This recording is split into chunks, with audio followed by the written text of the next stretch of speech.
Bom dia a todos. Vamos então dar início ao quarto episódio do nosso podcast Na Rota da Europa e hoje é com grande prazer que temos connosco o Dr. Carlos Gil, que é diretor da EPSA, uma empresa de formação para as carreiras europeias, e vamos então manter uma conversa com ele sobre os desafios de trabalhar na União Europeia, os desafios muito grandes também de conseguir chegar às instituições europeias e, aqui muito especialmente, o que é que vocês têm que fazer para o conseguir.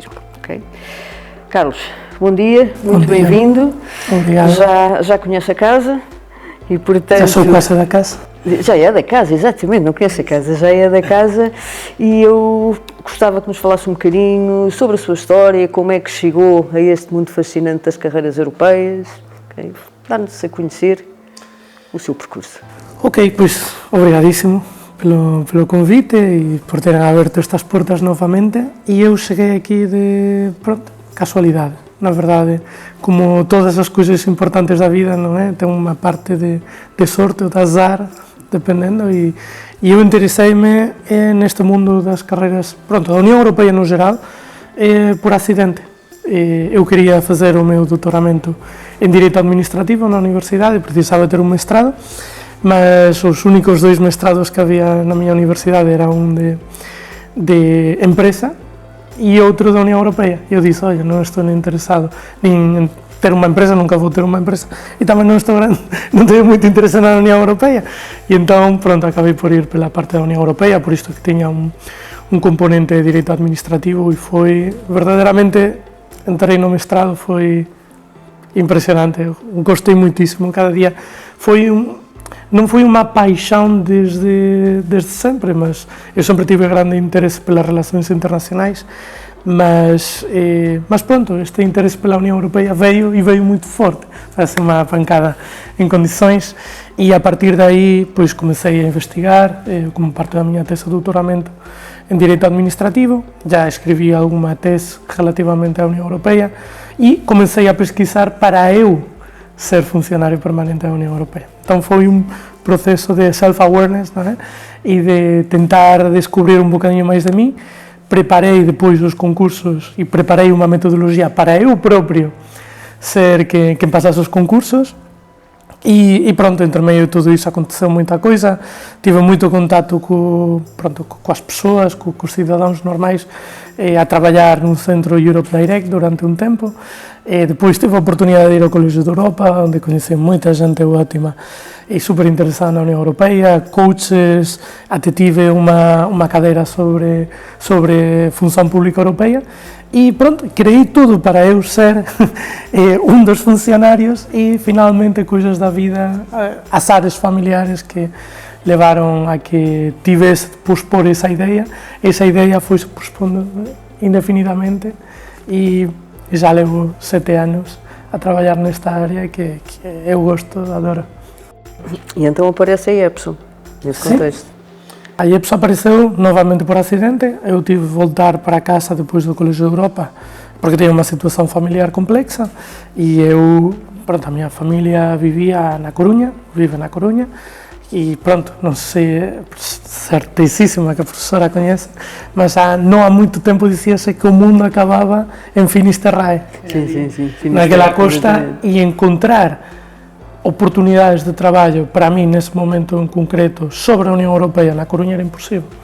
Então eu decidi, olha, esta metodologia que eu criei para eu passar os concursos, que tinha sido importante para mim, que tinha sido importante também para outros colegas, vou começar a dar alguma palestra sobre isto na universidade, tinha mostrado interesse, e comecei por uma palestra, depois foi um curso, depois foi outra palestra, e então dissemos, olha, se calhar é isto que faz sentido fazer agora, e como digo, já são 7 anos. Fez sentido até hoje? Fez sentido até hoje e cada dia estou ainda mais contente. Acabei de chegar ontem de Bruxelas, onde estive com vários candidatos nossos que estão no processo para tornar-se funcionários permanentes. Estive também com muitos candidatos nossos que já passaram os concursos e são extremamente felizes, e agora mesmo para mim é muito difícil pensar num modelo que não seja este de ser um bocadinho como o José Mourinho, não é? Não jogar o futebol, mas treinar os demais para que os demais consigam, e gosto muito deste modo de vida que tenho. Tirando essa referência ao José Mourinho, O que é que, falou há bocadinho que tem uma metodologia própria para os concursos e nós já experimentámos, porque o Carlos já nos deu aqui 2 cursos de formação. A minha pergunta é, a maior parte das pessoas, nomeadamente os mais jovens, e não só, que dizem que gostariam de trabalhar nas instituições europeias, falam nisso como se fosse uma espécie de um sonho quase impossível, ou seja, a ideia que as pessoas têm é que é extremamente difícil passar esses concursos e passar a ser funcionário das instituições. Isto é verdade ou é um mito? Pode desmontar-se? É um mito. Como todas as coisas, tem o seu processo e quanto antes começar esse processo, há mais possibilidades de tornar-se funcionário. Mas eu, como digo, estive em Bruxelas ontem, cheguei dali, estive, por exemplo, com um candidato que tirou a sua vaga como funcionário, agora está como funcionário nas instituições com 25 anos. E por outra parte também estive com uma candidata que eu gosto muito, a Carmen, que tirou a sua vaga com 55 anos. Já sei. Então fizemos uma round table lá e tivemos muitos candidatos a explicar, para todos se conhecerem entre si também, para explicar o seu percurso às pessoas que estão neste processo. Então o que eu diria que é mais relevante para as pessoas é, primeiro de tudo, ter o convencimento, ter essa noção de que verdadeiramente querem trabalhar nesta área e começar a trabalhar. Todos saímos da universidade com uma licenciatura num determinado momento e, evidentemente, com uma licenciatura, neste momento, é difícil. Para as pessoas terem uma noção mais ou menos de qual é o percurso que uma pessoa que passa os concursos tem, normalmente tem uma licenciatura e a experiência profissional, não é preciso ter muita experiência, se calhar 1 ano ou 2 anos, ou ter uma licenciatura, ter um mestrado. Pode-se começar sem ter nenhuma destas coisas? É possível, sim. Dentro da União Europeia existem 3 escalas diferentes: assistentes secretários, assistentes e os administradores. Para administradores sim é preciso ter uma licenciatura, mas para os outros postos não é preciso. Mas, para ter essa noção, licenciatura, para ser competitivos, licenciatura, mestrado, um muito bom conhecimento numa das línguas da União Europeia, se uma pessoa pois já tem a língua mãe, não é? No caso de um português, pois o português seria a sua língua número 1. Língua número 2, no mínimo ter um nível B2, mas na verdade os nossos candidatos conseguem passar os concursos, no mínimo têm um nível C1, normalmente de inglês, e até podem ter como uma mais-valia uma terceira língua com nível B2. Pode ser uma coisa suficiente. Isto vai-se também aprimorando com o tempo, não é preciso começar com a preparação já tendo o pacote completo.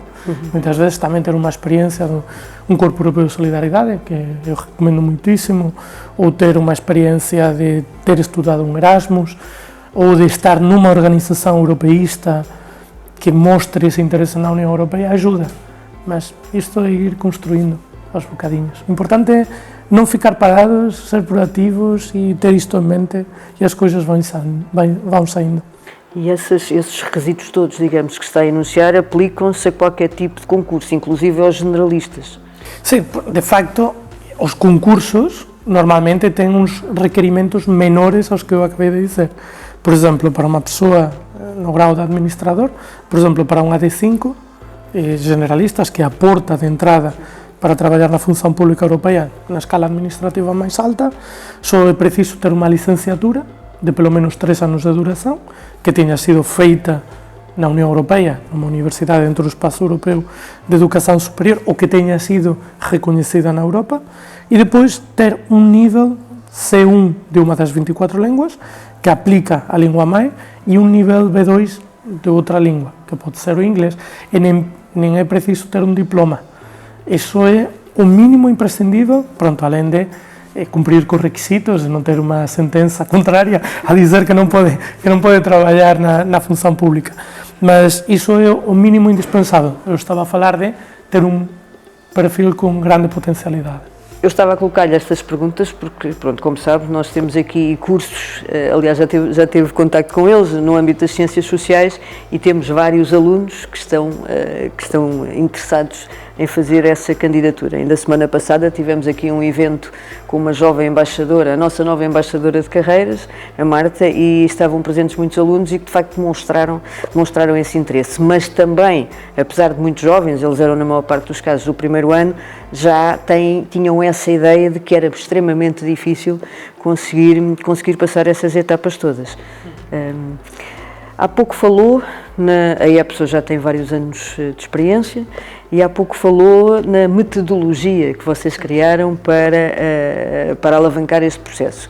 Sem entrar nos detalhes, porque eu sei que o segredo, como se costuma dizer em Portugal, é a arma do negócio, quais seriam, na sua opinião, as características distintivas dessa metodologia? Porque é que você sentiu necessidade de a criar? Porque certamente já havia outras empresas que faziam programas semelhantes. O que é que vos distingue, digamos assim? Pois, é uma pergunta muito boa, muito ampla. Vou tentar dar uma resposta a isto. E quando eu comecei a preparar os concursos para mim próprio, comprei um livro muito famoso, que é do András Vanés, que é da U-Training.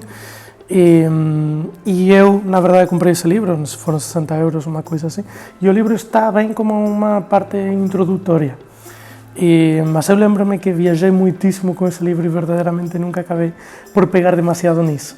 Eu comprei isso em 2015, uma coisa assim, e depois, quando entrei no Colégio da Europa em 2017, aí sí que tinha totalmente claro que ia começar a preparar com grande foco, e comecei a frequentar muitas sessões de coaches, e lá no Colégio da Europa em Bruges tínhamos muita gente a ir lá e falar de como é que eram os exercícios e todas estas coisas, e havia uma coisa que era sempre extremamente repetida, que era: vocês o que têm de fazer é fazer muitos exercícios, um após outro, e já está. E vocês fazem muitos exercícios, compram muitos materiais, gastam muito dinheiro nisto e dedicam muito tempo, vão conseguir. E a realidade é que, pronto, para mim não fazia sentido. Eu sou um bocadinho um geek da metodologia aplicada no contexto da investigação. A professora, como investigadora, sabe, para mim, que me digam exatamente o resultado não vale a pena. Eu preciso conhecer os bastidores das coisas. Então comecei como um menino com um relógio digital que começa a tirar peças e a conseguir perceber como é que aquilo funciona, e comecei a desarmar muitíssimos exercícios para tentar perceber as dinâmicas internas. Porque estes exercícios até não são difíceis. O difícil é conseguir identificar aquilo que te estão a perguntar, identificar muito bem a informação e interiorizar também os elementos-chave que permitem responder num curto período de tempo. Isso foi o que fiz. Comecei a estudar tudo isto, a compor a metodologia de então, ok, se aparece que aqui este número tem crescido num 25%, já sei que tenho a aplicar esta fórmula. Se tenho a fazer isto, isso foi o que fez com que as coisas tivessem muito mais sentido, muita mais lógica interna. E essa é verdadeiramente a metodologia. A metodologia não é a fórmula da Coca-Cola, não é uma fórmula mágica, nem uma varinha mágica que faz com que tudo aconteça. É conhecer muito bem quais são os passos específicos que tem de se dar e depois conseguir aplicar. E, contrariamente ao que a gente pensa, não é uma questão... Olha, nós na IEPSO temos mais de 20.000 exercícios para praticar, mas eu sempre digo que não é fazer muitos exercícios, é fazer os exercícios certos. Uma pessoa com 400 ou 800 exercícios consegue ter uma boa dimensão, sem gastar muitíssimo dinheiro, mas o difícil é o que a gente não quer ouvir, que o bom é depois dedicar tempo a fazer uma primeira tentativa e depois analisar as explicações para conseguir interiorizar essas dinâmicas. E nós, o que fazemos dentro do nosso dia-a-dia é poupar tempo aos candidatos. Qualquer pessoa com um bocadinho de paciência... É absolutamente fundamental o tempo. Pois, claro. Qualquer pessoa com tempo para os 3, 4 anos que começamos a fazer o primeiro estudo metodológico, que tenha para fazer isso, está ótimo, pode fazer por si próprio. Nós não somos necessários. Nós somos necessários nas pessoas que têm muitas mais coisas na sua vida e que precisam ser como atletas de elite. E então chegar ao treinamento e ter já tudo preparado, só treinar e depois, pronto, focar-se no que depende deles. É como jogar em equipa. Ou seja, a preparação não pode começar quando sai o anúncio para o concurso, não é? Tem que começar muito antes. a preparação tem de começar antes, é um erro habitual estar à espera de sair um concurso, porque até uma pessoa pode estar a pensar em concorrer para generalistas, por exemplo, este concurso em que pode entrar qualquer pessoa sem necessidade de experiência, sempre que tenha uma licenciatura, mas a realidade é que podem aparecer muitos outros concursos para os quais também pode ser, podem ter elegibilidade. Então é bom ter essa dinâmica, ter claro que é o que querem fazer, começar a praticar e depois estar à espera dos concursos, normalmente com uns quantos meses de antecedência, por exemplo, com os generalistas, consegue-se saber que em 2026 teremos concurso. Pronto, pois é bom nos meses prévios, um ano antes do concurso é o momento ótimo, mas também uns quantos meses dá para preparar. O Carlos há pouco falou que é um fator preferencial, digamos assim, ou pelo menos que pode ter alguma influência positiva, os jovens, e aqui falo especificamente dos jovens, porque será a nossa maior audiência, participarem em iniciativas das instituições europeias. Falou no caso do Corpo Europeu de Solidariedade, falou no programa Erasmus. Eu devo dizer, tomando aqui o exemplo da nossa escola, a participação nos programas Erasmus é muito elevada. No Corpo Europeu de Solidariedade não será tanto, mas é algo que eles começam a perceber que existe. E também a participação nos estágios. Por exemplo, nós temos vários alunos que se candidatam aos Blue Book, que se candidatam ao Schumann. Tudo isso ajuda também a preparar uma candidatura. Muito. Normalmente, para umas Blue Book, por exemplo, há uma série de critérios que as pessoas, pronto, é uma atribuição de pontuação que faz que os avaliadores conseguem atribuir aos candidatos para perceber a potencialidade desse perfil. No domínio da União Europeia, nos concursos, não é exatamente igual, não há uma atribuição de pontos para entrar na lista de reserva ou sair mais rapidamente da lista de reserva. A lista de reserva é a última fase dentro após o processo de seleção, o processo de contratação.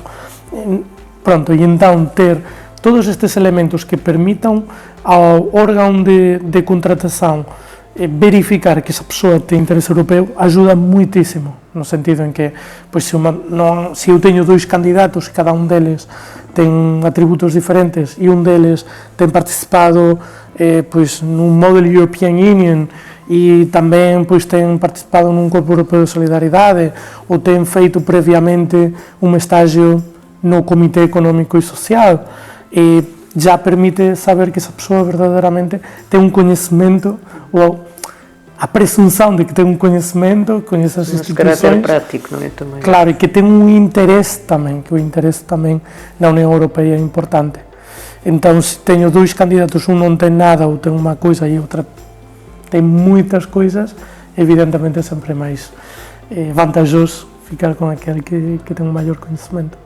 Carlos, e para além dos cursos, eu sei que vocês também desenvolvem outras atividades, tentando passar sempre esta mensagem de aproximar as pessoas às instituições. Pode falar um bocadinho dessas atividades? Sim, nós somos uma empresa pouco habitual, uma academia pouco habitual, posto que aproximadamente 20% do nosso tempo, semanal, anual, como queira contabilizar, nós dedicamos a fazer iniciativas sociais que permitam democratizar o acesso à função pública europeia. E dentro destas ações que fazemos, por exemplo, há 2 semanas estivemos a dar uma formação de graça para Blue Books da Direção-Geral de Tradução da Comissão Europeia. Por exemplo, estivemos esta passada semana, fomos nós, a IEPSO, quem fizemos um orçamento diferente para que pessoas não só da IEPSO, mas também externas à IEPSO, pudessem participar nesta viagem às instituições europeias, que tivessem a oportunidade de participar em workshops organizados pela Comissão Europeia, que pudessem fazer estas visitas guiadas às instituições. Também fazemos, por exemplo, no nosso canal de YouTube, já aproveito aqui para fazer um bocadinho de publicidade no canal de YouTube da IEPSO, fazemos também entrevistas, podcast com funcionários das instituições e também temos uma nova rúbrica que é o IEPSO's Universe, onde falamos de potenciais temáticas que podem aparecer na prova da EU Knowledge.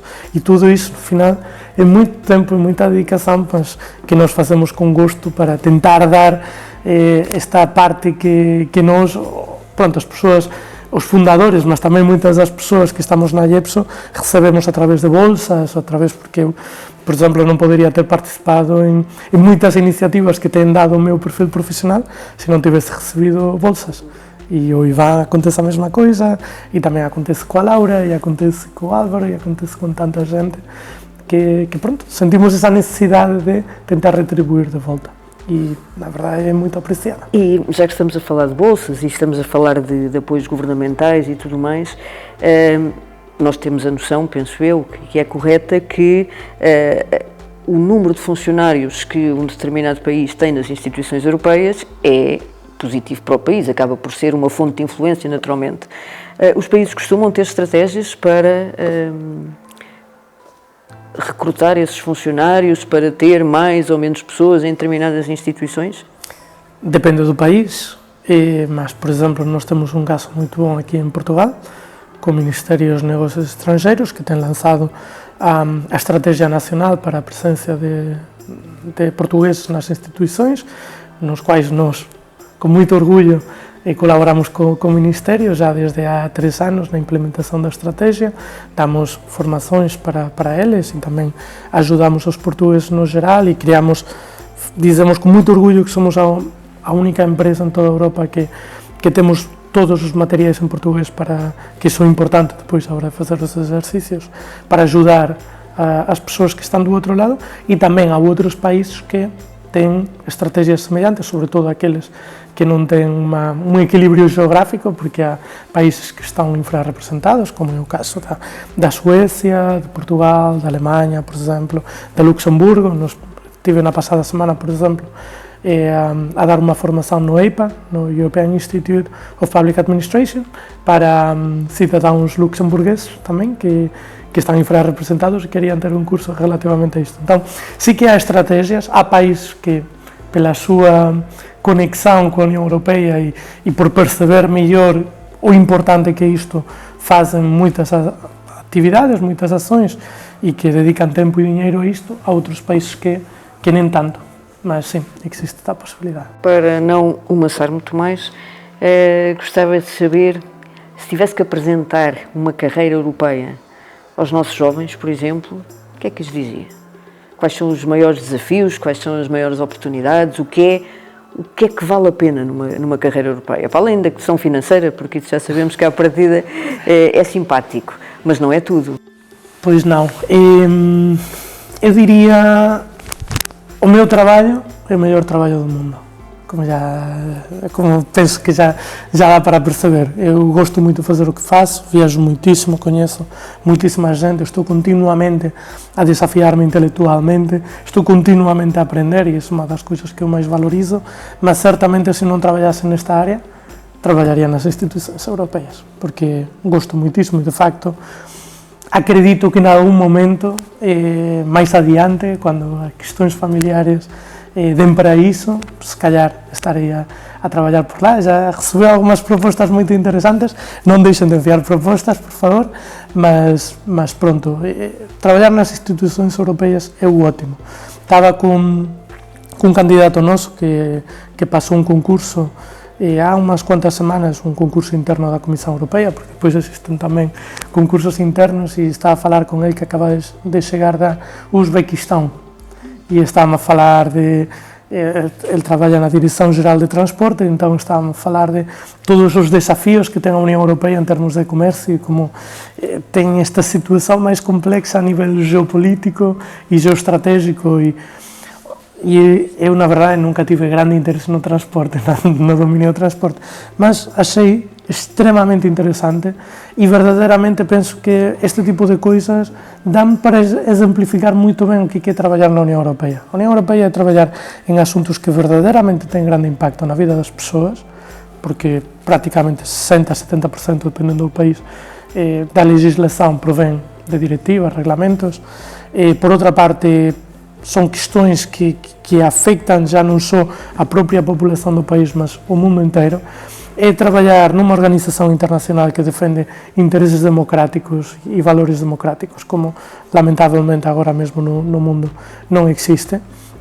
E verdadeiramente para essas pessoas que son idealistas como nós e como tanta outra gente, ter esa posibilidade verdadeiramente de contribuir para a mudanza do mundo con todas as cousas que ten. A Unión Europea non é perfeita e verdadeiramente nós, aquelas persoas que queremos da Unión Europea, temos de reclamar aínda máis todos os días para aprimorala, mas traballar na Unión Europea é ótimo, non só financeiramente, ter unha vida internacional, viver nun mundo prácticamente sen fronteiras, en que todos os maiores desafíos intelectuais están ali a nosa espera e onde verdadeiramente se pode fazer unha grande mudanza. Entón, eu recomendo moito ás persoas que queran ter unha vida intensa, ter unha vida non cómoda, porque traballase moito, mas desafiante e que enxa, probar este tipo de carreira, porque é verdadeiramente espectacular. Carlos, muito obrigada, e nós já nos conhecemos há uns anos e temos tido uma cooperação muito frutuosa aqui também com o nosso Instituto. Muito obrigada por essa mensagem que passa aos nossos alunos, aos nossos jovens, aos nossos futuros funcionários europeus, porque Portugal tem de facto muita necessidade de ter mais funcionários europeus, e por essa mensagem de esperança, porque eu sou suspeita, mas também acho que viver na Europa, apesar de tudo, apesar das vicissitudes, apesar de algumas indefinições na Constituição Europeia, ainda é viver no melhor sítio do mundo. Não só do ponto de vista material, mas do ponto de vista de respeito pelos direitos humanos, pelo Estado de Direito. Nós estamos, não duvidem, no melhor sítio de todos. E, portanto, não desistam, deem o vosso contributo e cá vos esperamos para o próximo episódio.